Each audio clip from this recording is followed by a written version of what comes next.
Turi mu gitondo cyari tariki 13 z'ukwezi kwa 10 2025 nongeye kugusuhuza kandi nguhereza ikaze nongera kukwifuriza igitondo kiza, igitondo cy'umugisha, igitondo cy'ishya n'ihirwe inshuti bakunzi ba Inyota TV. Twongeye kwinjira ku mirongo y'imbere ku rugamba birumvikana muri aya masaha, aho tugiye kurebera hamwe imirwano ikaze cyane yabaye muri iri joro ndetse n'izindutse muri uru rukerera, aho turaca muri teritwari zigiye zitandukanye tukinjira mu miji igiye itandukanye yo muri ubu burasirazuba bwa DRC tukareba uko imirwano ihagaze.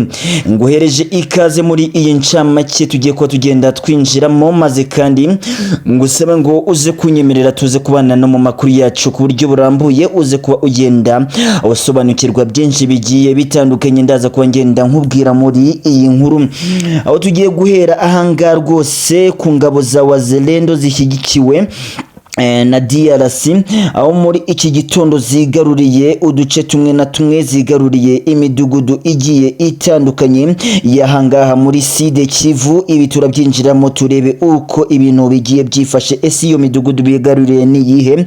Ibi byose ndagenda mbiguhereza mu kanya gato cyane mu makuru yacu arambuye.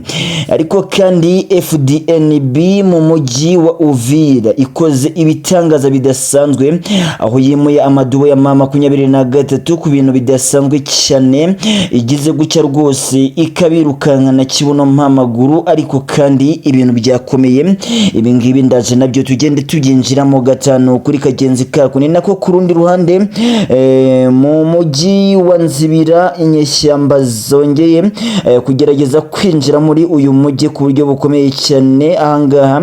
Ibi nabyo turareba uko ibi bintu bigiye byimfashe, ese babinje bakagiramo cyangwa se basubijwe inyuma ndetse abandi bakagenda bafatwa ku buryo bukomeye cyane. Aho turaza kugaruka kandi ahangaha ku bintu bikomeye cyane, aho iyi ngiyi mama 23 yarashe abacancuro bagera kuri 3 ba FARDC mu misozi y'ikirunga cya Nyiragongo.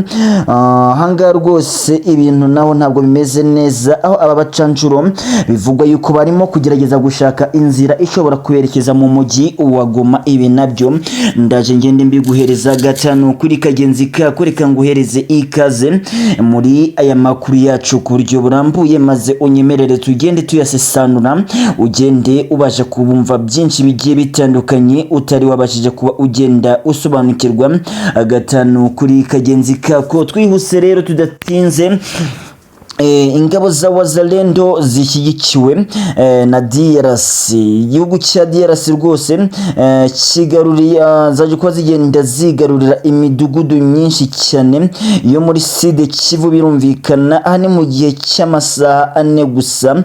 Ibi byose nibyo baje ko bagenda bakora abarwanyi ba Wazalendo muri iyi Sud Kivu. Ni imirwano rero yatangiye ahagana isa 7 z'ijoro, birumvikana ni saa 7, isaha ya saa 8, isaha ya saa 9 n'isaha ya saa 10 nibwo ibi byose bibaye. Iyi midugudu ingabo za Wazalendo ndetse na FARDC zikaba zikoze akazi kadasanzwe, akazi nakubwira ngo ni akazi gakomeye cyane zikoze zo kwigarurira iyi Sud Kivu. N'ubundi abo birukanyemo amadubo ya mama 23 yaramaze igihe abarizwa muri uyu mujyi cyangwa se ibice teritwari ya Sud Kivu. Ni imirwano rero idasanzwe, imirwano yaje ko igenda ihitana abatari bake, imirwano yaje ko igenda rwose igaragaza itandukaniro ry'abarwanyi ba FARDC ndetse n'amadubo ya mama 23, kuko ibikoresho byanze bikunze abarwanyi ba mama ba FDNB ndetse na FARDC Wazalendo binjiranye muri uru rugamba nibyo bibahaye intsinzi. Uburyo byari byinshi ndetse n'uburyo byari ibikoresho biremereye, harimo imbunda ziremereye, drone zihuta. Ibi byose rero bikaba ari ibintu bikomeje ko bigenda bikomera kubera aha mu burasirazuba bwa DRC kuri iyi mirwano idasanzwe ikomeje gusakiranya izi mpande zombi zitarimo kumvikana habe na gato. Hakaba hakomejwe kwibazwa nimba iyi FARDC ndetse na Wazalendo zamaze kuba zigenda zigerera ahaside Kivu nimba ziraza kuva zerekeza mu mujyi wa Goma. Reka tubitegereze kandi tubihange amaso turebe uko biraza ko bigenda birangira ku buryo bukomeye cyane. Ariko kandi ku rundi ruhande ingabo za FDNB mu mujyi wa Uvira zikoze ibitangaza aho M23 yambuwe ibifaru bigera kuri 3 byose ndetse ikambugwa n'ibirometero bigera kuri 15 byose yari yamaje kuba igenda ifata ku munsi w'ejo tariki 12 z'ukwezi kwa 10 2025. Ibintu bikaba byakomeje kudogera ndetse no kuzamba muri ubu burasirazuba. Ibintu bikaba byakomeje kuzamba ahangaha by'umwihariko muri Kivu y'Amajyepfo aho aya madubo ya M23 yongeye guhangana bidasanzwe n'izi ngabo za M23 birumvikana aho ni mu misozi miremire ya Uvira ubwo aya madubo yageragezaga gupushinga ngo yinjire muri uyu mujyi wa Uvira ariko bikaza ko bigenda byanga ntacyo barakora ntaho baragera. Bigatuma aya madubo ya M23 yatakwa n'ingabo nyinshi cyane zaba iza FDNB, FARDC ndetse na Wazalendo maze zigenda zikora akazi gakomeye cyane ko kwirukana aya madubo ya M23 muri ibi bice by'umujyi wa Uvira. Ariko kandi ku rundi ruhande mu mujyi wa Nzibira naho inyeshyamba z'amadubo ya M23 zongeye rwose kwinjira neza nyuma yo kuhagarara cyangwa se nyuma yo guhangana bikomeye cyane n'ingabo za FARDC muri iri joro ryakeye. Abagwanyi ba M23 bagerageje gushaka inzira ishobora kubakura ahangaha biza kuba bigenda bigorana, biza ko bigenda bifata ikindi cyemezo cyaje ko kigenda gituma bafata icyemezo cyo kurwana ndetse no guhangana. Ariko kandi bikaba bikomeje kuzamba ndetse no kuba bihana muri ibi bice ku buryo bukomeye cyane.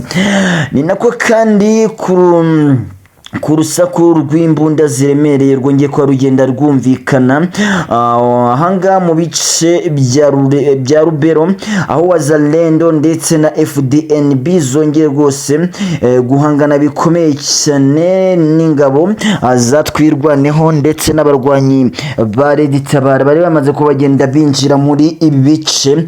Ibi byose bikaba ari ibintu byakomeje ko bigenda bitungura benshi ndetse binabatangaza uburyo aba bombi bashobora kuba barimo bakubitwa umuhinirezo. Niko abarwanyi batwirwaneho bagize gutya bagafata intwaro maze bakinjira neza imirongo y'imbere ku rugamba guhangana bikomeye cyane n'aya madubo ya M23 asa nkaho yamaze ko agenda arya karungu ndetse yiyemeje ko bagira indi modoka rwose bakifashisha kugira ngo bave muri ibi bice berekeze ahandi hagiye hatandukanye. Ariko kandi ahangaha nanone ibintu byongeye ko bigenda bibiha cyane.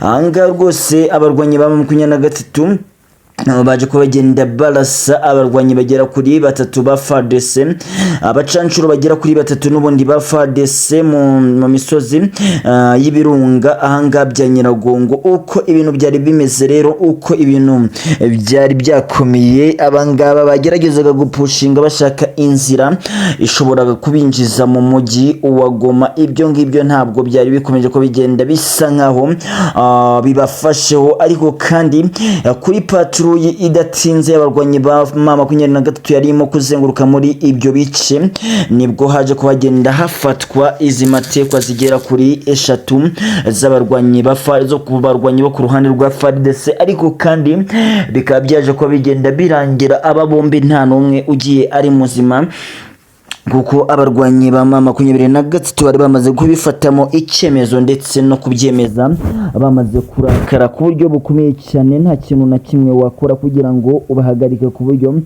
budasanzwe. Ibintu rero naho ibintu byakomeje kubigenda bizambira, urugamba rwabaye urugamba, intambara mu burasirazuba bwa DRC. Abarwanyi rwose bo nababwira ngo mukomeze ko mugenda mugerageza kuko ibintu byakomeye muri ibi bice. Ariko kandi reka nkwibutse gukanda subscribe, share ndetse na comment, urayikinge usubscribing nibiba ngombwa unasharing.